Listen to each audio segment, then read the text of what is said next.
We're grateful today to have with us Brother C.B. Holcomb to speak to us on the subject of what I have learned after 40 years as a preacher. One of the great privileges and enjoyments of occasions such as this is to be associated with men who have preached the gospel for so long and so diligently. This is one of our highlights here at Brown Trail, and I make no bones about that, because of the fact that we have the opportunity to be associated with so many great gospel preachers and to learn from their wisdom and from their experience. And we're grateful to have Brother Holcomb with us today. Just a brief background for our Brother Holcomb. He was born in Williamson County and has resided in Texas all of his life. That in itself demonstrates a great amount of his wisdom.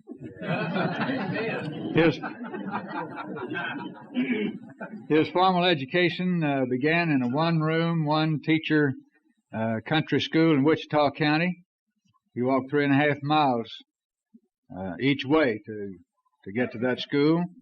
He graduated from the Denton High School in 1924 and enrolled at Southwestern University in Georgetown. The following year, he returned to Denton and entered North Texas State Teachers College. He has been paying his own way due to the death of his father since he was 15 years old. He paid his way through school by working in the printing business. Altogether, he spent about 23 years in various aspects of the printing business, the last few years of which were in publishing books, religious books, periodicals, and pamphlets. And it was while he was engaged in this work that he became interested in serious Bible study and finally came to a knowledge of the truth, renounced Methodism, and obeyed the gospel of Christ. He spent many hours at the feet of Brother R.L. Whiteside, and it's rather ironic, I think, that we are encouraging people to buy the books that Brother R.L. Whiteside has written during this lectureship.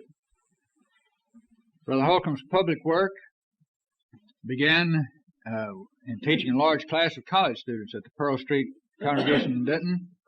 He continued that for about 5 years, and during that time he was called upon occasionally to preach in the absence of the regular preacher, and then this led to regular work in evangelism in Denton County. Since 1942, he's served congregations in local work in Lake Dallas and Justin and Denton and other Texas cities, but he has spent more than 20 years with the church in Corsicana. He is now married to his first wife, Betty, is deceased, and he is now married to his present wife, Edwina. And so it's with great pleasure that I present to you now Brother Claude B. Holcomb.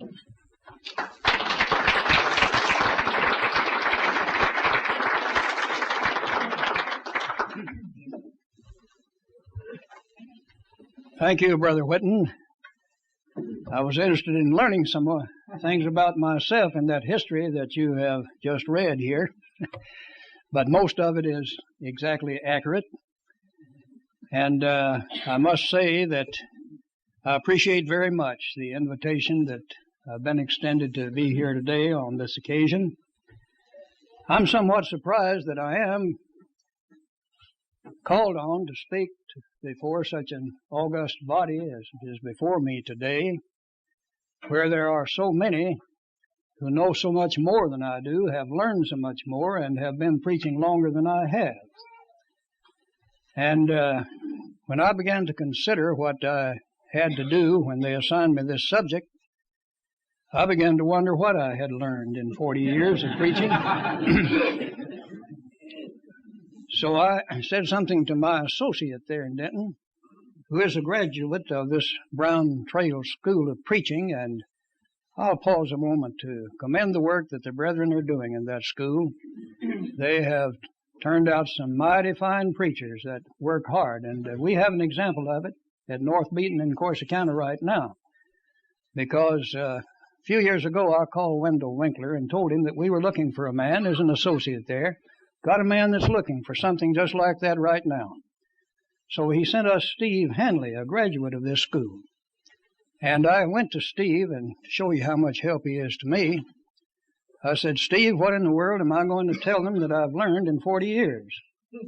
Well, he said, if I were you, I'd just get up and say nothing and sit down.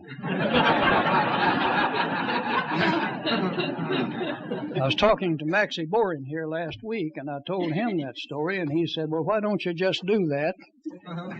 Sit down and then get up and start again. I said, well, that might be a joke, but I can't pull those things off very well by my nature.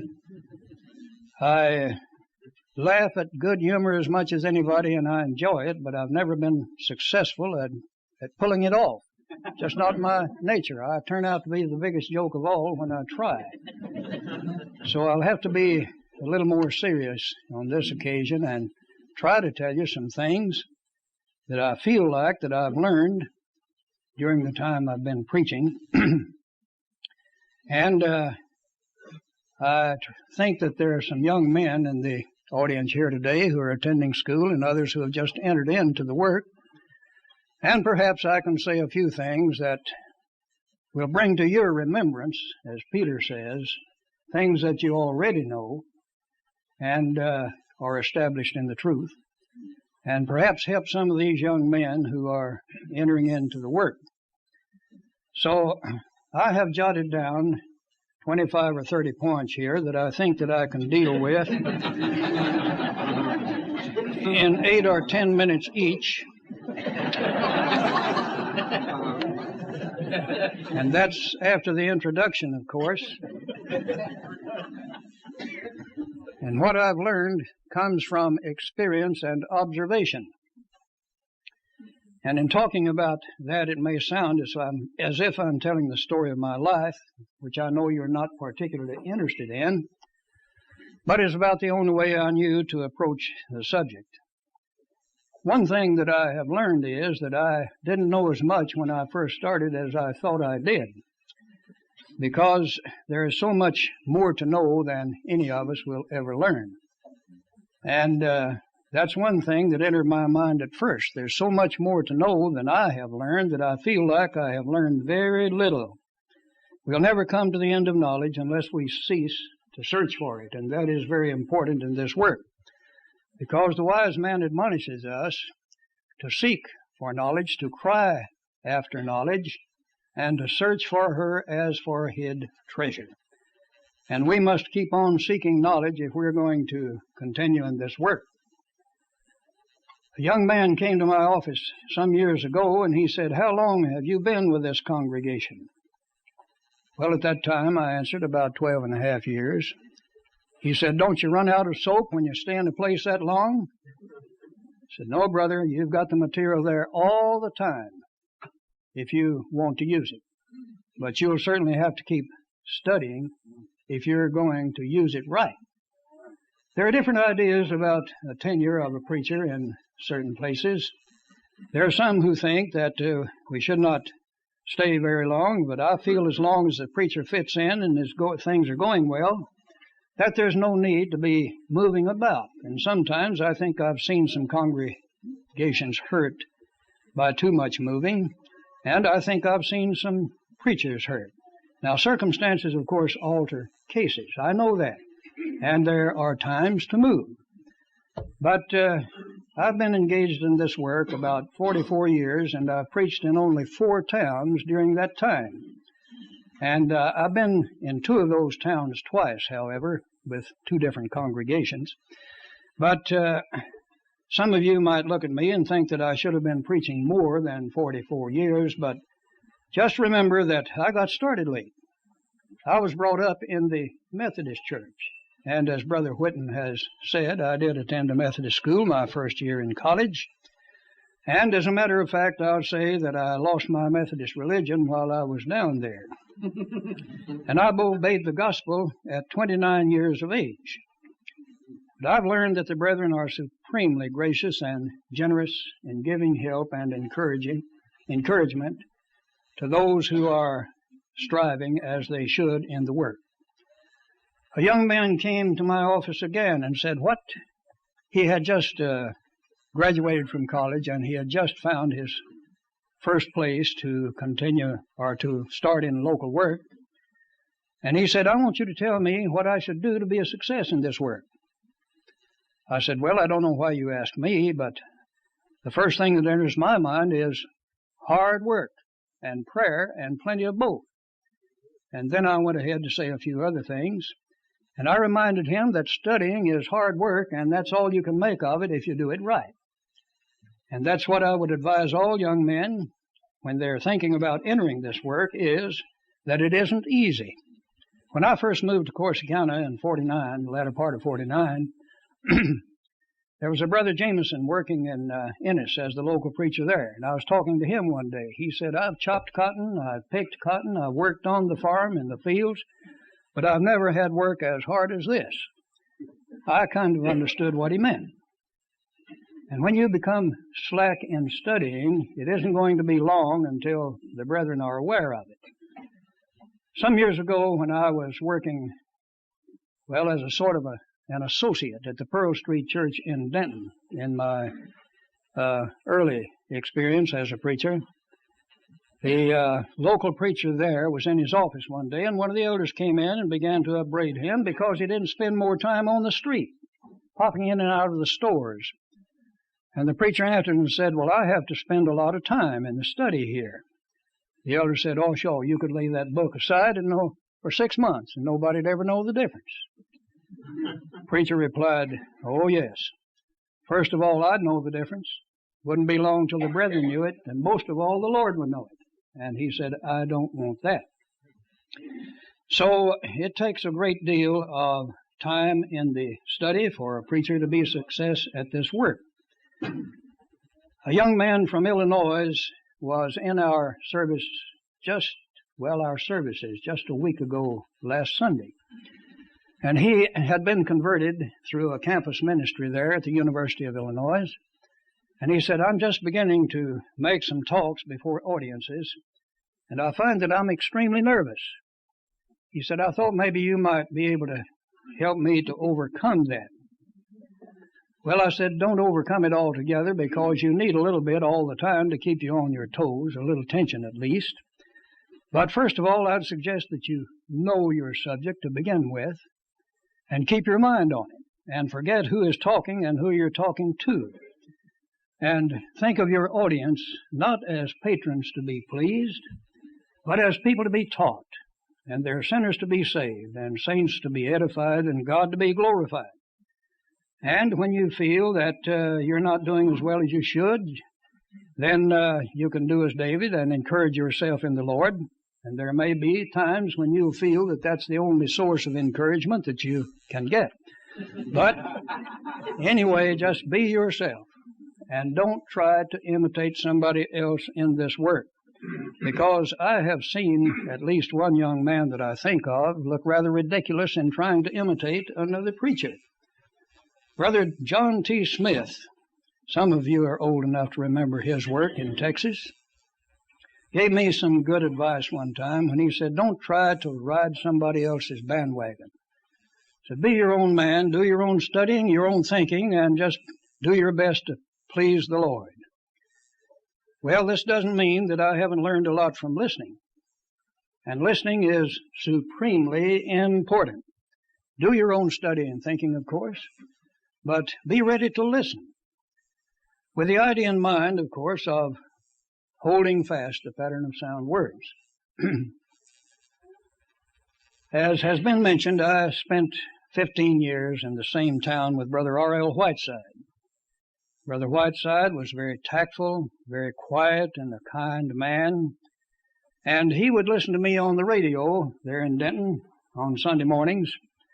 And I took advantage of opportunities of going out often to talk with him, because I needed to learn in those days, just as I need to learn now. And Brother Whiteside would begin to talk, and we'd discuss scriptures, and then he would very tactfully lead around to a certain subject and a certain passage. I'd sit there and listen, and I'd catch on.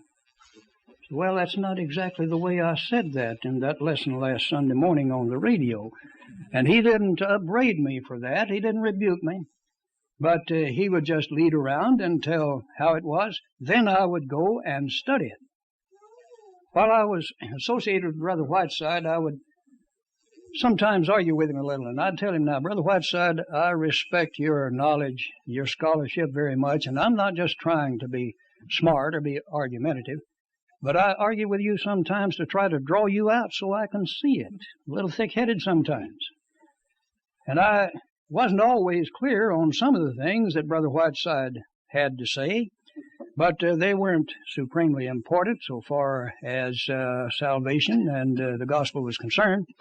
It was just a little difference of opinion on some things that I never did see eye to eye with him, but I learned not to accept something simply because somebody else said it. That I wanted to work it out for myself, and I'd advise every young man to do that. I learned from listening when C.R. Nickel came to Denton. Brother Whiteside would get on the telephone when he'd come by, which he did rather often. He'd say, in his characteristic manner, "Nick is out here if you want to come out." Well, of course, I always wanted to go. And I'd go and sit and listen to those brethren talk for a while. And I think I've learned to listen to men who have scholarship like that, and I believe that I still do, and I think it's a good idea. And I've learned to keep in mind also that the elders are the overseers of the congregation, and to esteem them exceedingly highly in love for their work's sake. Their responsibility is great. They watch for our souls, as they that must give account. And that is a tremendous responsibility. But some sad things have happened in the church that I've observed for the lack of respect for this office. And I have seen some young preachers hurt because they did not understand this particular point. There was another young man who had just graduated from Abilene Christian College then, university now, and he had just found his first work near Corsicana. And he came to my office, and he was just walking on air because he had his first job, and he was going to start local preaching. And he said, "I'm going over here to a certain place." He said, "I understand the first thing that I need to do when I get there is to get those elders straightened out."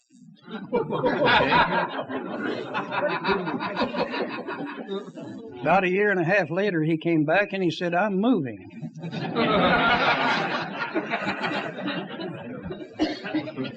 And he went over there, and it was a little more than 2 years this time when he came back, and he said, "I'm moving." He said, "I'm going to a certain place." Well, on this second time, he repeated the same thing that he said the first time. "I understand that I need to get those elders straightened out over there."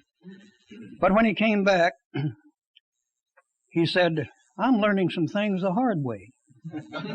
I said, "Well, I thought you would." He said, "Why didn't you tell me?"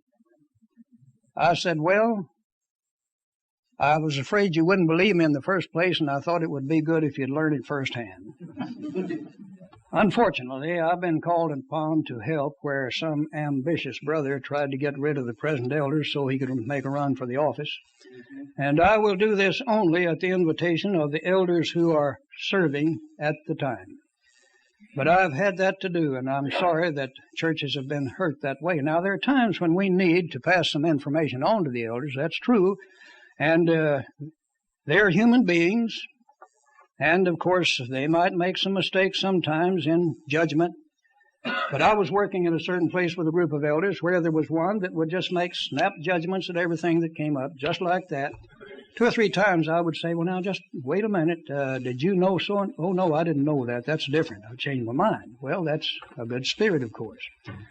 But elders are to feed the flock and see that the teaching is according to the truth, and that takes great courage. Their job is not easy, and we must respect the authority of this Holy Spirit-appointed office. Concerning preaching now, I've learned that the spirit in which it is done has as much to do with results as the teaching itself.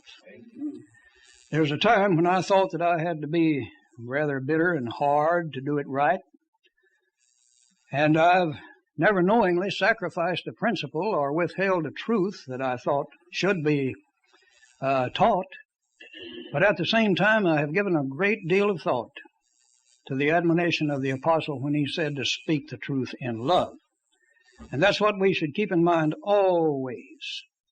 I make it just as clear as I can, but I've learned that if we alienate people, we can't reach them. But at the same time, when I'm preaching, I must remember that I'm not there to please men, but to please the Lord. If I were still pleasing men, I should not be a servant of Christ. Another thing I've learned is that it takes patience to do this work. A preacher sat in my office one day, and he had a rather booming voice. We talked a great deal. We were working in the same town in Corsicana, but he raised his hand, and he said, "Well, Claude, we preachers have to have patience." Amen, brother. In dealing with situations that come up in the church, we don't always have the things as we would like them. We don't always get our way, and it's probably good that we don't. But it takes patience also in working with individuals. I know that was my case. I was a rather stubborn young man in the Methodist Church. And there was a very wise preacher, however. When I began to attend some of the services of the church, Brother Early Arsenal came for a meeting, and he upset me real good. I went home and said I was mad. I don't think I was mad. I think I was hurt.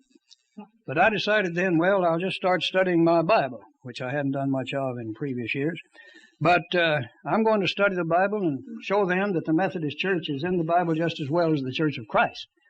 So there's where I lost out eventually. And I was dealing with a man in Corsicana whose wife was a very faithful member of the church. And he'd turn me off every time I approached the subject. He didn't want to listen to it. Well, I visited in the home now and then, and I went out one evening and sat there for 45 minutes or an hour. Then I got up and started to leave, and he said, "Wait a minute, I want to ask you a question." So he started asking questions about the Scriptures. That's the first time that I ever had any opportunity to reveal anything to him at all. And that was soon before, just a little short time before I left Corsicana to go to Gainesville, at the Commerce Street Church in Gainesville, Texas, that is. And I heard then, just about 2 months later, that this man obeyed the gospel. So we have to have patience sometimes. I've learned that if we approach subjects in the right spirit, that people will listen, even though all of them do not believe what we have to say or accept it. But if we approach it right, people will listen. Brother Whitten, how much time am I supposed to have here? Do I have about 10 more minutes? Okay, thank you. I can give some examples of that. When I was with the Fifth Avenue Church in Corsicana, I received a telephone call one afternoon that the young people's class of the First Methodist Church there wanted me to come and talk to them about the beliefs of the Church of Christ. Well, I went and I said, now I want to talk about just a few minutes here, and then I want to open this up for questions, and I want you to ask me anything you want to know. You will not embarrass me, neither will you offend me by any question that you want to ask. They ask everything in the book, just what you would expect. Why don't you use instrumental music? Do you believe that baptism is essential to salvation? Do you think that you have to be a member of the Church of Christ in order to be saved? All those questions. You'd be surprised at the reception that they made at these things and the interest and the courtesy that they showed me in this. Before that, while I was in Denton with the University Church there, I picked up the paper one Saturday, and I noticed that there was a Methodist Sunday school class that was going to discuss the beliefs of the Church of Christ in their Sunday morning class. Well, it so happened that I was right in the middle of a series, Misconceptions Concerning the Church. And so I went to the elders and asked permission to get someone to take my Bible class and let me go down, if I could, and listen to what they had to say about the beliefs of the Church of Christ. They agreed to that, and Brother Wooten, I think you'll remember that occasion. Brother Wooten was in Denton at the time, I believe. And so I called the president of the class and told him what I had in mind. I said, I just want to listen to what you people think about the church. Fine, he said, come on for coffee 30 minutes early, and then we'll go to the class. Well, I can't be there for the coffee, but I will be at the class.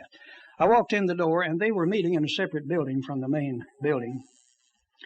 And when I walked in the door, there was the president, Dr. Toulouse, who was head of the education department at North Texas at the time, and one or two others standing around. And the president said, just as I entered, Dr. Toulouse was supposed to speak to us today about the beliefs of the Church of Christ, but he says that he is not prepared to do that. And then Dr. Toulouse interrupted. He said, I went to the North Texas Library, I went to the Women's College Library, I went to the county library.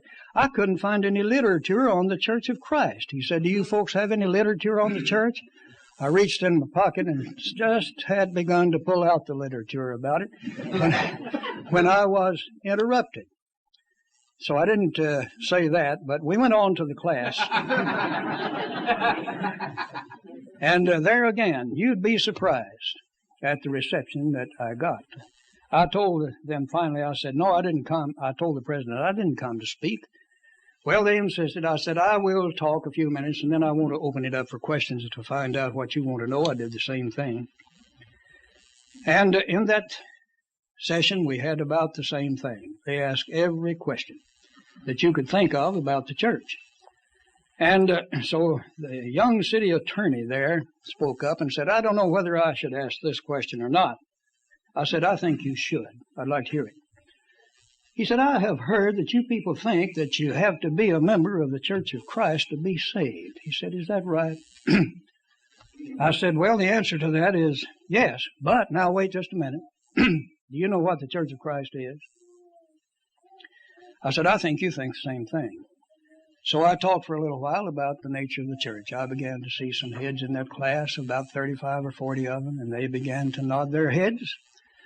As we walked out up the hallway, after the class was over, this city attorney came to me and he said, I'll confess to you that I had a rather sorry idea about the Church of Christ until this morning, but now I feel better about it.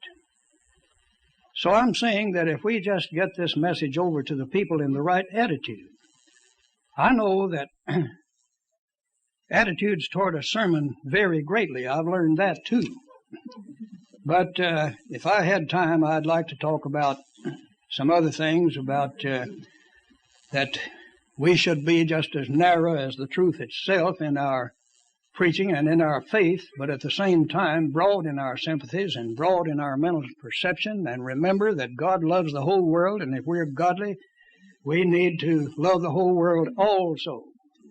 And I've learned that the great need of the church is deeper spirituality on the part of all of its members. We have much spirituality in the church. I'm not saying that we don't. What I'm saying is on the part of all members. I have 2 minutes, and I'm going to close with last but not the least point. I've been invited 2 or 3 times to speak to the young men in preacher school in their chapels, and I always think about how we should constantly strive to practice Paul's admonition in 1 Timothy 4, and I always bring this out. Be thou an example unto them that believe, in word, in manner of life, in love, in faith, in purity. The King James adds, in spirit. And I also like to think of verse 12, take heed to thyself and to thy teaching.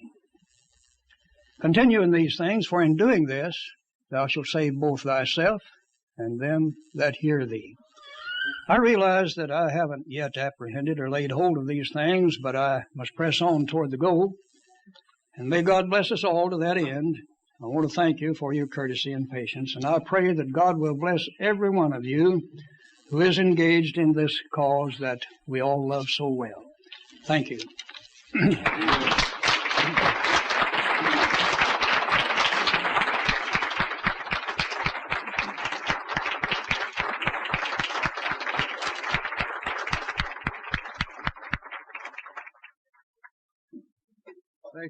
Thank you so very much, Brother Holcomb. That's tremendous advice.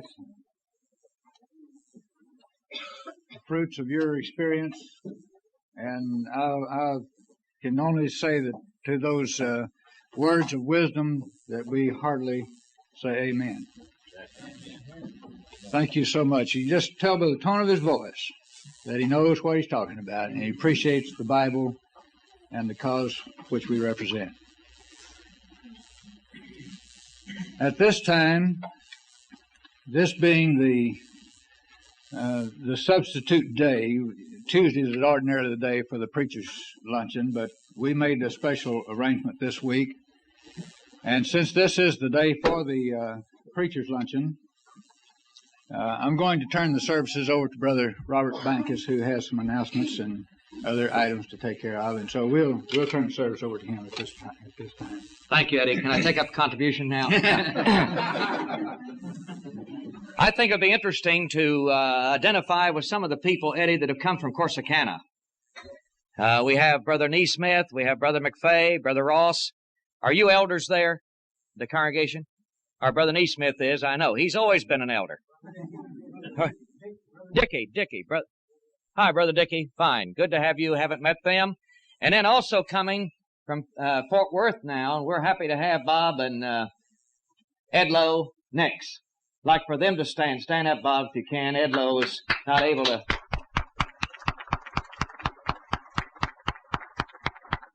They have the wonderful privilege of being members at Brentwood, and they wanted to come and honor Brother Holcomb, and I want to tell you something. You're talking about yesterday as to who says what, but there is no one that gives a man more encouragement in being called in an area to hold a meeting or to preach in a meeting than Brother Holcomb. I've been with him in meetings at Gainesville, in Corsicana, and I'll tell you what, he's a booster. He's a good local man booster for any meeting, and thank you, Claude, for that information you've given us. I believe we're still going to learn something. I've really been indebted to you to help some of us young preachers today. What do you laugh like that for? Anyway, this is every Tuesday we meet at the Wyatt's Cafeteria at Northeast Mall for a meeting. We usually arrive there about 11:30 and leave at 1. And we have a great time, and everyone's invited. No one is ostracized from it. We want the entire Metroplex to be a part of a good meeting. Now, those in Dallas, excuse me, John, it's a little different meeting in Dallas. But now in Fort Worth, it's a good time to come to attend those meetings. Is that right, CN? That's good. And a lot of you preachers are here today. One of the men that has done so much in helping us in our meetings is here today. He's a young fellow that's just gradually getting around in the area, and that's Joe Roten. Joe Roten has had perhaps more to do with the churches in this area than perhaps any other man. He was born, weren't you born in Paradise, John? Were you the one who was born in Paradise? No. That's right. You were out Tuya. What's Tuya mean? I was born in Thalia. Thalia? It means Paradise. Okay. All right. Thalia is paradise. But Joe, I was remembering that, and Joe was born in Paradise. Utopia is where you are now. There you are. Okay. Anyway, Joe was born in Wise County, close to Paradise. And was baptized by Brother Willard Morrow. Brother Morrow's here today. And began in his early days with Swift and Company, and then saw his need in serving the Lord, was baptized into Christ, and began preaching at Hazlitt, and is preaching at the present time at Forest Hill. But he's had much to do with this congregation, beginning at Brown Trail and Scotland Hills and Kennedale and Bedford and all of this area. I don't know of anyone that's more in love with the Lord and the church than Joe Roten. And right beside him and helping him and encouraging him all the time, and I dare say he wouldn't be able to do what he's done all these years if it weren't for Frances, his lovely wife. We're thankful for Joe, and we take time from time to time to honor those that are doing the things that I've made mention. And today, Joe, we want to honor you as a Fort Worth preachers. If you'll make your way up here as quickly as you can, because Eddie said I had a half a minute. No, I didn't. But anyway, we want to get time. But come on, Joe. Find your elders. Why don't you come up here with him, Francis? He can't do anything without you. You know, another thing about this man, you can't attend the children's home, Christ Haven at Keller, without Joe Roten being there. He's got to prepare that barbecue, and he's doing it because he loves the Lord. He's interested in Christian education and backs up Fort Worth Christian schools. He's interested in not only in the local work, but I thought today, and not to take away anything from the wonderful message that we've had in being here, but we've been talking about evangelism. And he's conducted, most of them himself, about 26 campaigns to Nassau, to the West Indies, to Bermuda, to other areas. And I was thinking about, as we preach the gospel and evangelize at home and abroad, that there couldn't be anyone in our area that really has showed a greater example in this way, many times behind the scenes, than Joe Roten. And we have said today, Joe, to Joe Roten, in recognition for the many years of dedicated service to the Lord's church, preaching the gospel of Christ at home and abroad, in loving appreciation, Fort Worth Preachers, 1984.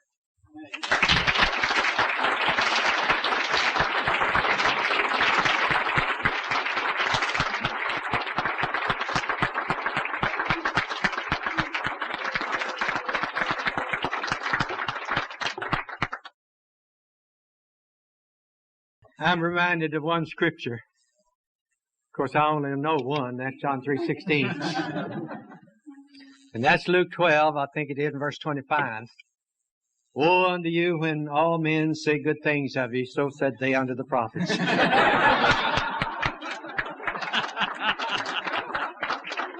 Thank you, people, very, very, very much. I'm scared. Thank you, Joe.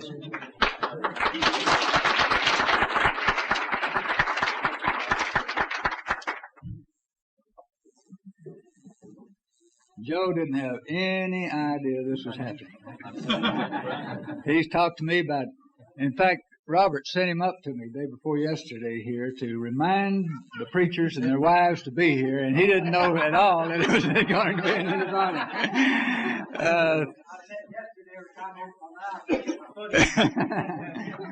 We do appreciate Joe so very much. And besides that, he's a good deer hunter. He's been at least I have been with him for the last 5 years in Colorado at deer season, and we have a grand time together. Our time is running short. We're going to take just a brief break now, and we'll reconvene in the auditorium at 1:30. Brother Joe Gilmore, San Jose, California, is going to be preaching to us at that time, and we really encourage you to commend you to that service. So we'll be dismissed now, and with a word of prayer, and we're going to ask Brother Willard Morrow, if he will, to stand where he is and lead us in a word of prayer. Shall we all be standing? It'll take just a second, Brother Morrow.